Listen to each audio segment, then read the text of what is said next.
Assalamualaikum warahmatullahi wabarakatuh.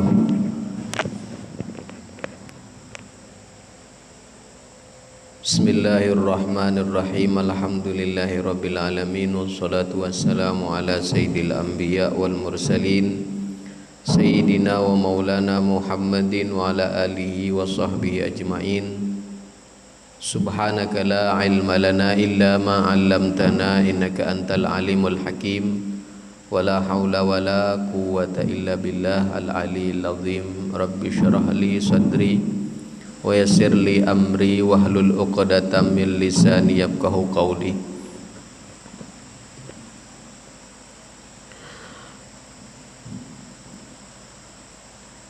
Yang sama-sama kita hormati dan kita muliakan para orang tua-tua kita, para ustadz, para tokoh masyarakat, hadirin hadirat jamaah sekalian yang dimuliakan Allah. Kita panjatkan puja dan syukur kehadirat Allah Subhanahu wa taala yang mana pada menjelang Isya ini kita masih diberikan kesempatan kesehatan oleh Allah Subhanahu wa taala dalam rangka pengajian kita, yang mana kebetulan pada hari ini agak dipercepat dikarenakan pada malam Sabtu yang akan datang itu saya ada acara di Kuala Tungkal. Jadi supaya tidak hilang istiqomah kita, maka kita majukan jadi malam hari ini, dan insya Allah pada 2 bulan yang akan datang tetap jadwalnya seperti semula. Salawat dan salam juga tak henti-hentinya senantiasa kita curahkan keharibaan baginda kita, yaitu Nabi Agung Nabiuna Muhammad sallallahu alaihi wasallam, yang telah menjadi penyebab dengan berkat perjuangan, jerih payah dan pengorbanan beliau sehingga saat ini kita dapat menikmati indahnya iman, Islam dan ilmu pengetahuan. Baiklah hadirin jamaah sekalian yang dimuliakan Allah, pada malam hari ini kita melanjutkan daripada bahasan kita tentang mengenal nama Allah atau mengenal Asmaul Husna, yang mana pada pertemuan kali ini kita membahas tentang nama Allah yang ke-13, yang ke-14, yang ke-12, ke-13 dan yang ke-14. Nah ini, jadi pertemuan kali ini nama yang 3 itu tidak bisa dipisahkan, jadi harus satu, harus 3 itu saling berkaitan. Jadi babnya pun juga sekali 3 itu dibahas dalam pertemuan kali ini. Bismillahirrahmanirrahim. Qala al-musannifu rahimahullah nafa'ana bihi wa bi ulumihi fid dharaini amin. Mengenal nama Allah Subhanahu wa taala Al-Khaliq, Al-Bari dan Al-Musawwir. Jadi sekali 3 itu Al-Khaliq, Al-Bari dan Al-Musawwir. Yang ke-12, yang ke-13 dan yang ke-14 dari Asmaul Husna adalah Al-Khaliq, Al-Bari, Al-Musawwir.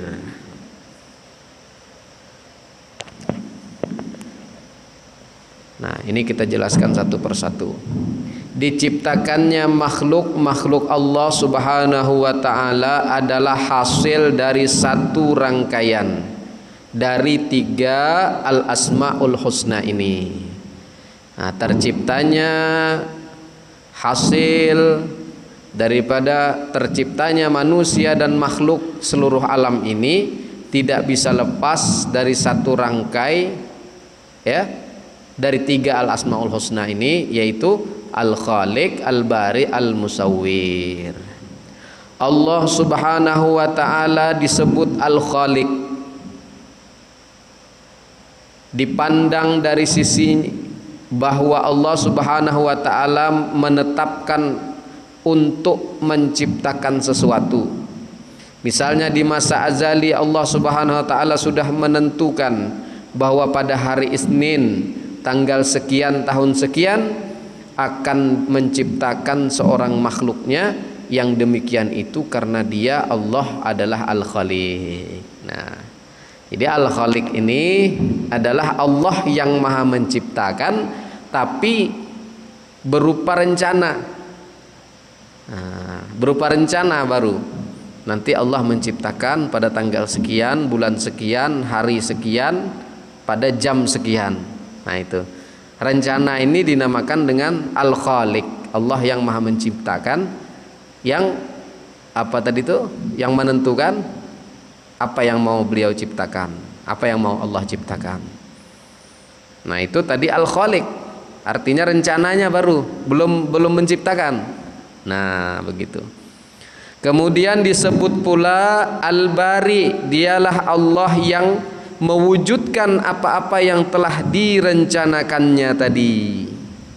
Kalau Al-Khaliq tadi Allah Subhanahu wa ta'ala merencanakan menciptakan sesuatu, maka untuk mewujudkannya adalah Al-Bari.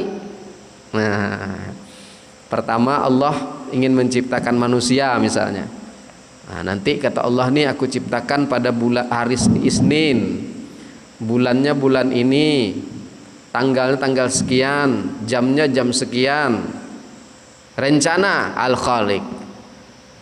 Ketika mewujudkannya, maka pas tanggalnya hari Senin tadi, tanggalnya sekian, jam sekian, harinya sekian, kemudian diciptakan pada waktu itu dengan tepat rencana tadi, maka ini disebut dengan Al-Bari. Menciptakan juga, tapi menciptakan sudah mewujudkan. Kalau tadi rencana, Al-Bari tadi sudah mewujudkan, artinya sudah menciptakan, sudah melakukan gitu. Itu Al-Bari, perbedaannya dengan Al-Khaliq. Kemudian disebut juga Al-Musawwir. Dialah Allah Subhanahu wa ta'ala yang menciptakan sesuatu dengan sebaik-baik susunan. Nah, sesudah mewujudkan sesuatu, maka Allah Subhanahu wa ta'ala membentuk sesuatu itu, dia rupakan dengan sebaik-baik bentuk atau rupa. Yang demikian itu disebut Al-Musawwir. Setiap apapun yang diciptakan oleh Allah Subhanahu wa ta'ala adalah merupakan karya ciptanya yang sangat indah, sangat agung dan menakjubkan. Ya. Nah ini, nah musawwir ini sudah diwujudkan, sudah diciptakan, dihias, dikasih hias, diperindah, diperbagusi. Nah ini adalah Allah yang Al-Musawwir tadi. Nah, Al-Khaliq tadi itu berencana, Allah menciptakannya. Al-Bari mewujudkan, menciptakan.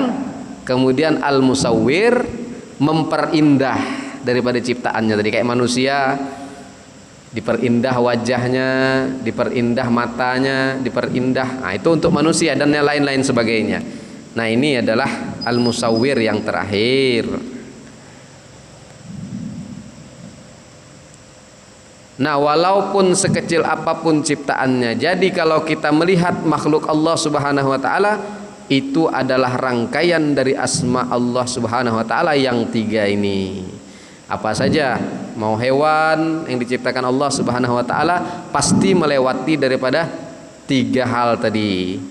Al-Khaliq perencanaan, Al-Bari mewujudkan, dan Al-Musawwir memperindah. Nah, makanya tidak bisa dipisahkan. Jadi Al-Khaliq kembalinya kepada iradat Allah yang merencanakan atau merancang suatu ciptaannya. Al-Bari adalah nama Allah yang kembali kepada zatnya, sedangkan Al-Musawwir nama yang kembali kepada sifatnya. Di dalam Al-Quran Allah Subhanahu wa ta'ala memberikan contoh-contoh tentang ciptaannya. Salah satunya ya Al-Ankabut, yaitu surah laba-laba. Ada dalam Al-Quran kan, Al-Ankabut, artinya itu surah laba-laba. Nah,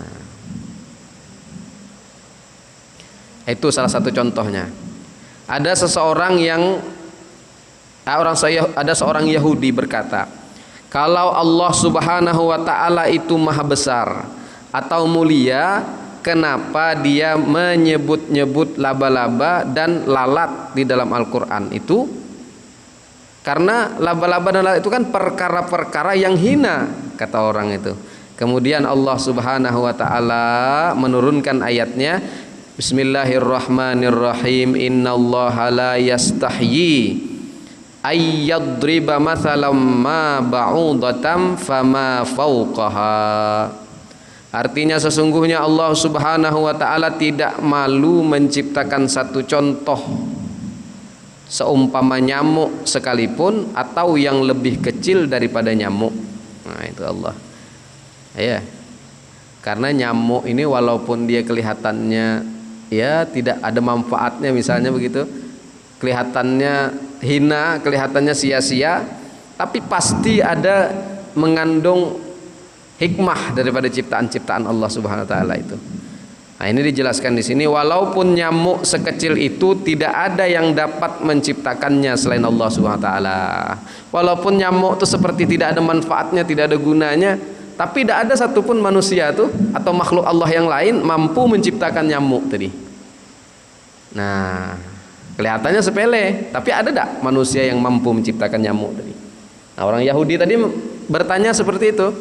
Untuk apa Allah menciptakan lalat, laba-laba yang tak ada manfaatnya, yang hina begitu? Nah, dijawab oleh Allah Subhanahu wa taala, ada tak yang mampu menciptakannya?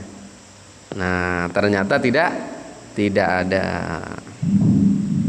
Nyamuk adalah seekor binatang yang ajaib. Walaupun ia kecil, namun nyamuk dapat membunuh binatang yang besar. Dosa binatang kita bisa meninggal dengan nyamuk ya Pak ya.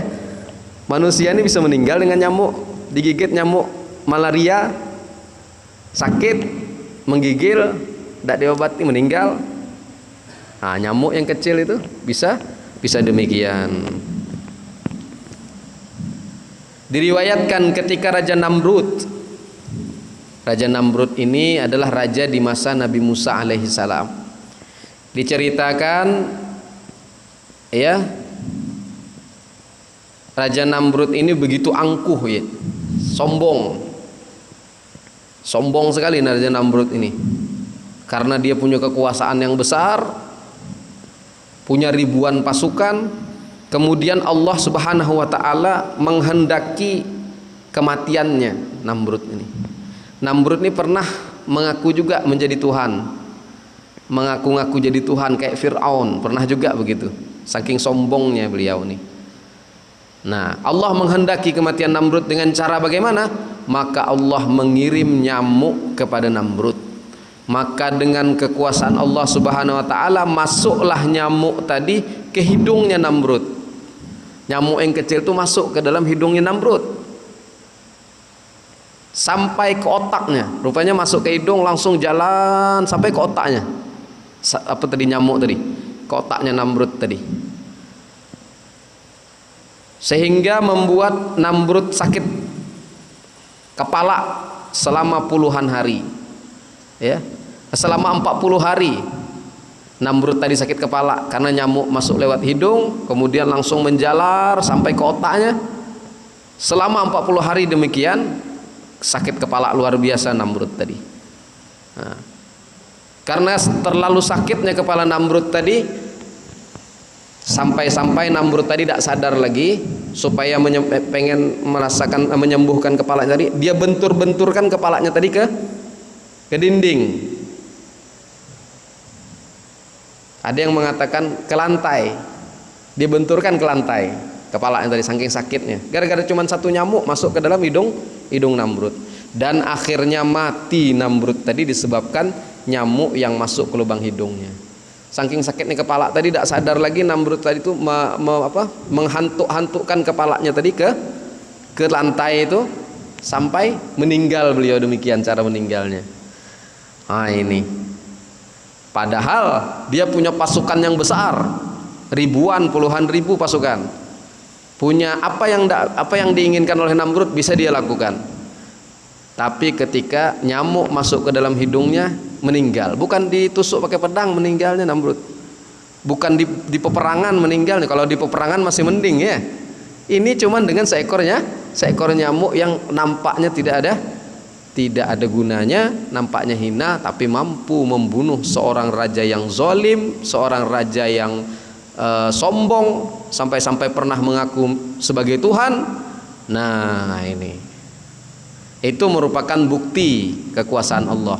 Ingin menghinakan orang yang sombong. Padahal kalau Allah mau membunuh dengan cara lain ya, dibunuh dengan pedang bisa saja. Tapi Allah pengen memberikan pelajaran kepada kita bahwa ternyata seorang yang angkuh seperti Namrud dibunuh oleh seekor nyamuk yang kecil, yang dipandang sepele oleh orang-orang. Nah, jadi begitu kebesaran daripada kekuasaan Allah Subhanahu wa ta'ala. Terciptanya nyamuk ataupun makhluk hidup yang lainnya ya, membuktikan bahwa Allah Subhanahu wa ta'ala bernama Al-Khaliq, Al-Bari dan Al-Musawwir tadi. Nah, itu cerita daripada Namrud. Kalau kita telah beriman dengan asma Allah Subhanahu wa ta'ala di atas tadi, maka harusnya dibuktikan dengan akhlak yang terpuji pada diri kita, yaitu dengan cara merencanakan ibadah serta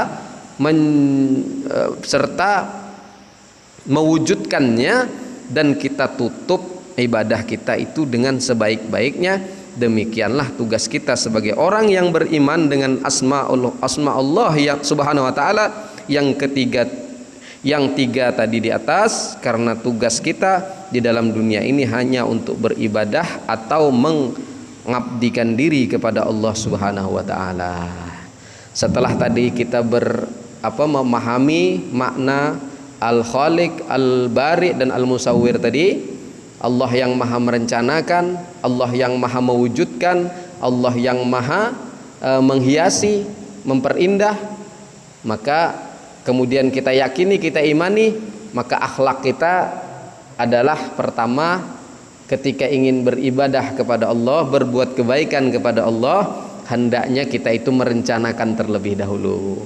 Jadi misal besok pagi ingin puasa misalnya, ingin melakukan puasa, ya puasa sunnah lah, masih masuk bulan Muharram ini, mau ambil puasa Muharram misalnya, kemarin tidak sempat puasa, boleh malam ini kita merencanakannya. Saya berniat pengen puasa besok pagi, mudah-mudahan nanti terbangun sahurnya, kalau tidak terbangun tetap melaksanakan puasa misalnya begitu. Nah, rencana malam ini adalah kita berakhlak daripada akhlak Allah Al-Khaliq tadi, merencanakan sesuatu. Nah, begitu. Kemudian tidak hanya sekedar merencanakan, besok pagi kita wujudkan, kita buktikan bahwa kita memang betul-betul akan melaksanakan puasa pada besok hari itu. Nah, setelah itu kita jaga puasa kita tadi dengan sebaik-baiknya, dengan akhlak yang baik. Ada juga kan kita puasa mulut makan makanan yang haram, makan makanan yang dihalalkan, tetapi perkara haram, ghibah, menghina orang, mencaci orang masih kita lakukan. Nah, orang yang beriman kepada Al-Musawwir, Al-Khaliq tadi dia merencanakan, Al-Bari dia tadi itu sudah melaksanakan, mewujudkan ibadahnya tadi, kemudian dia beriman dan berakhlak dengan Al-Musawwir, ia perhiasi, ia perbaiki, ia perindah puasanya itu dengan akhlakul karimah. Dia puasa daripada makan dan minum, dan puasa juga mulutnya daripada menggibah orang, memfitnah, mencaci maki dan berkata yang kotor. Nah, ini termasuk daripada orang yang memperindah ibadahnya. Begitu. Kalau keimanan kita sudah mantap dengan Al-Khaliq, Al-Bari dan Al-Musawwir ini, maka dengan sendirinya kita akan selalu merencanakan ibadah-ibadah yang akan kita lakukan. Ibadah untuk hari esok sudah terencana dengan baik, ya. Hari esok harus lebih baik daripada hari ini.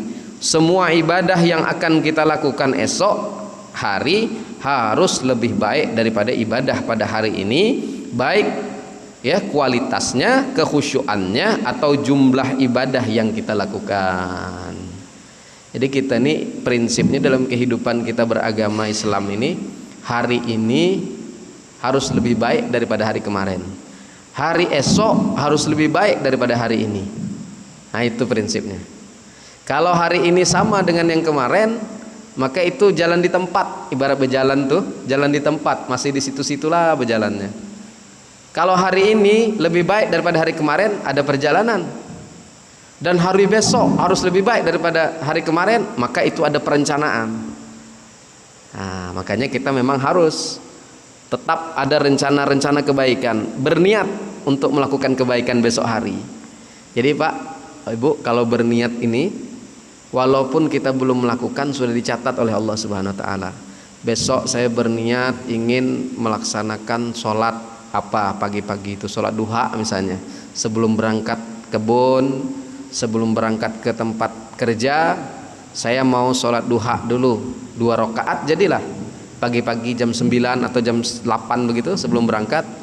Nah malam ini berniat, langsung dicatat oleh Allah Subhanahu wa taala, kita pahala melakukan sholat duha.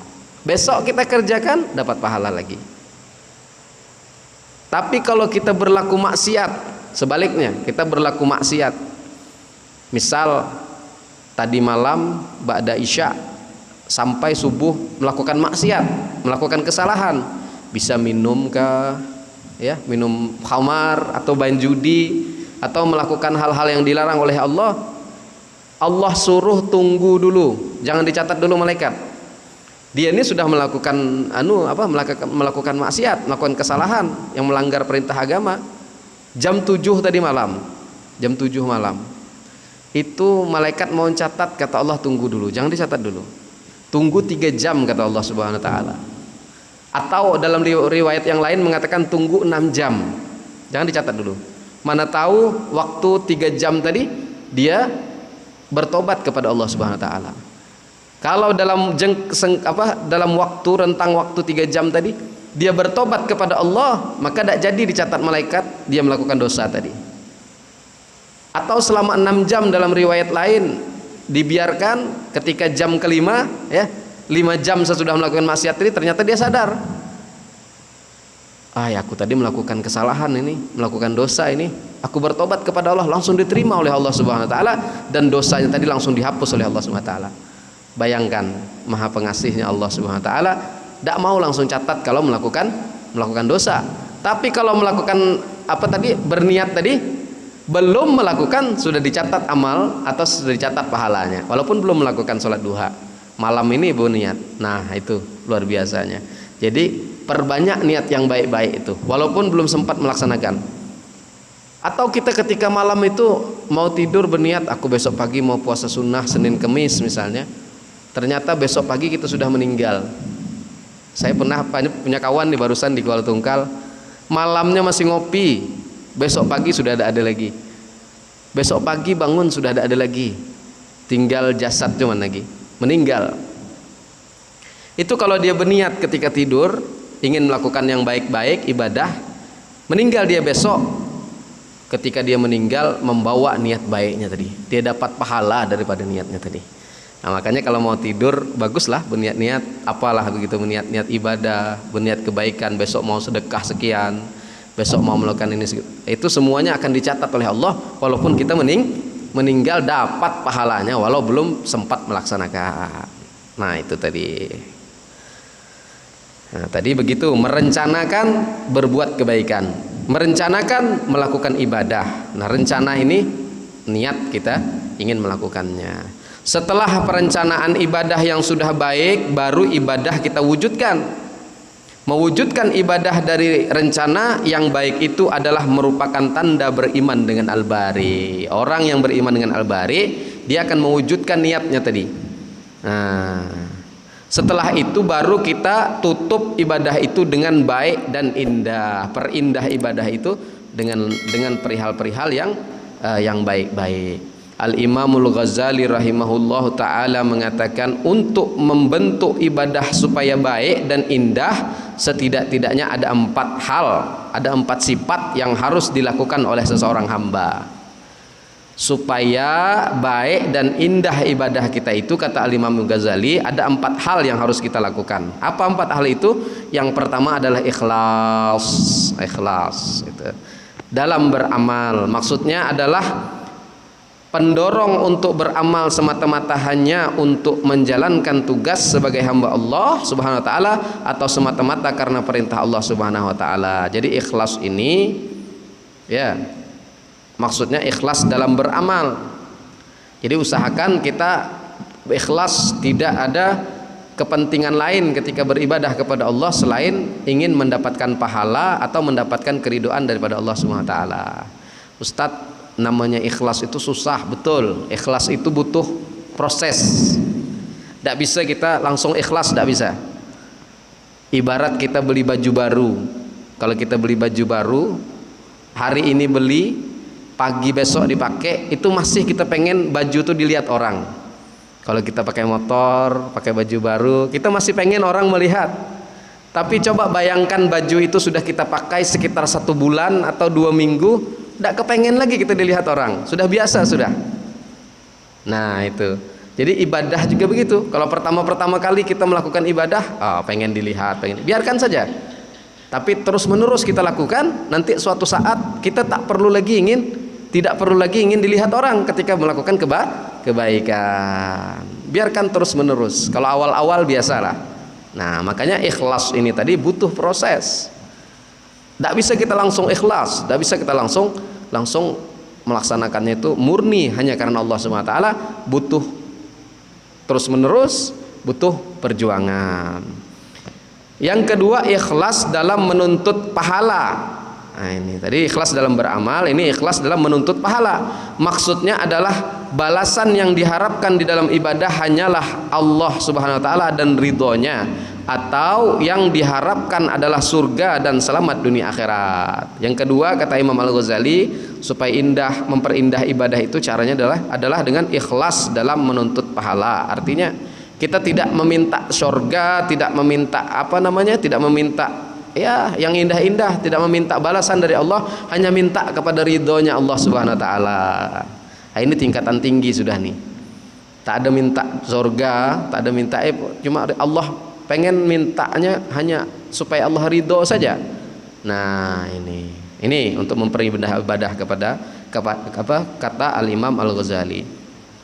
Yang ketiga, ketika beramal ia ingat bahwa ia bisa melakukan ibadah adalah karena nikmat yang dianugerahkan oleh Allah Subhanahu wa taala. Kalau tidak ingat anugerah, berarti ada sifat ujub dalam hatinya. Jadi kalau dia beramal ini pasti ditolong oleh Allah. Kita tuh mau menghadiri pengajian ini aja, kalau tak ada ditolong oleh Allah, berat melaksanakan, berat datang ke sini. Karena Allah kasih kita anugerah berupa taufiknya, sehingga kita mampu melangkahkan kaki untuk hadir di tempat yang mulia seperti beribadah, sholat berjamaah dan lain sebagainya.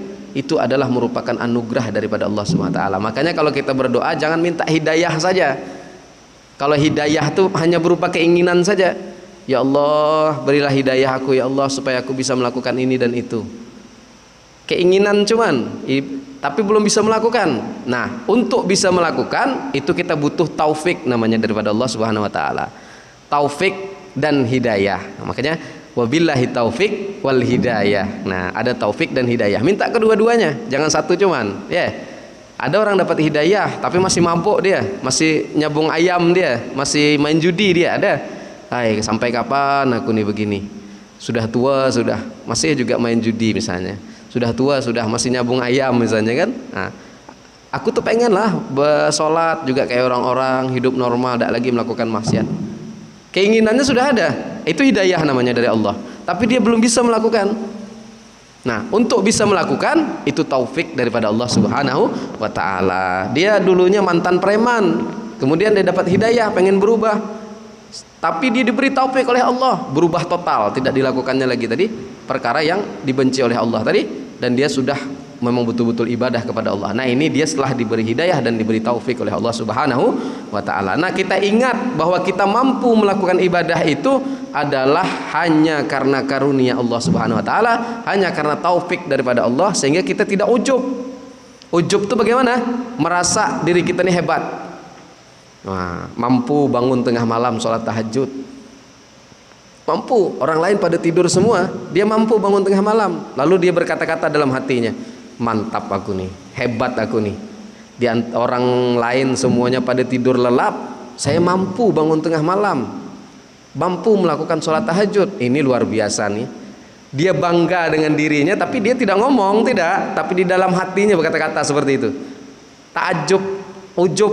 Nah, merasa bangga diri dengan berbicara dengan diri sendiri. Hebat aku nih, hebat aku nih, mampu bersedekah banyak ya, bisa bersedekah. Padahal aku ini orang biasa lah, bukan orang kaya, tapi aku bisa bersedekah sampai berapa juta begitu ya. Nah, merasa begitu. Nah, ini tidak benar juga, tidak diterima oleh Allah Subhanahu wa taala. Jadi kalau kita beribadah mutlak hanya kita mengharap daripada balasan dari Allah ataupun kita mengharapkan keridhaan daripada Allah Subhanahu wa taala. Nah, ujub ini juga berbahaya. Nah, jadi caranya menghilangkan ujub ini, pikirkan bahwa semua yang kita lakukan tidak lain adalah pertolongan dan taufik daripada Allah Subhanahu wa taala. Yang keempat, membesarkan atau merasa besar taufik Allah Subhanahu wa taala bagi dirinya, karena taufik Allah sangatlah besar. Kemampuan berbuat taat, mampu menuntut ilmu, ke masjid untuk sholat berjamaah dan macam-macam ketaatan lainnya, semua itu adalah taufik yang sangat besar diberikan oleh Allah Subhanahu wa taala. Tidak sedikit dari makhluk yang tidak mendapatkan taufik darinya. Ini sudah keduluan penjelasannya ya. Nah, jadi kalau kita mampu melakukan ibadah, mampu berjamaah di masjid, mampu hadir di majelis ilmu, mampu melakukan kebaikan-kebaikan, itu semata-mata taufik daripada Allah Subhanahu wa taala. Nah, jadi kita minta sering-sering taufik. Minta kepada Allah, ya Allah, beri aku taufik, ya Allah, beri aku kekuatan, ya Allah, supaya aku mampu istiqomah hadir sholat berjamaah di masjid, istiqomah hadir di pengajian, istiqomah bersedekah, istiqomah melakukan puasa dan lain sebagainya, istiqomah melakukan ibadah-ibadah. Nah, mintalah taufik, karena kalau tidak diberi taufik, kita ingin saja tapi tak mampu melakukannya. Nah, kalau kita dapat taufik, maka akan Allah berikan kemampuan, kekuatan, energi untuk melakukan ibadah itu. Kesimpulannya, apabila seorang hamba sudah merencanakan ibadah dengan baik dan mampu mewujudkannya dengan perhiasan-perhiasan yang baik tadi, ikhlas dalam beramal, ikhlas dalam menuntut pahala atau balasan, ingat mampu atau bisa melakukan ibadah adalah nikmat dan anugerah dari Allah, serta membesarkan taufik Allah Subhanahu wa taala. Yang terakhir tadi, ya kita harus menganggap semua itu adalah berkat taufik daripada Allah Subhanahu wa taala supaya terhindar daripada sifat ujub. Maka itu merupakan gambaran sudah bagusnya keimanan seseorang terhadap asma Allah yang tadi apa? Al-Khaliq, Al-Bari dan Al-Musawwir. Jadi kesimpulan demikian. Jadi mudah-mudahan pembahasan ini ada manfaatnya. Wallahu a'lam bishawab.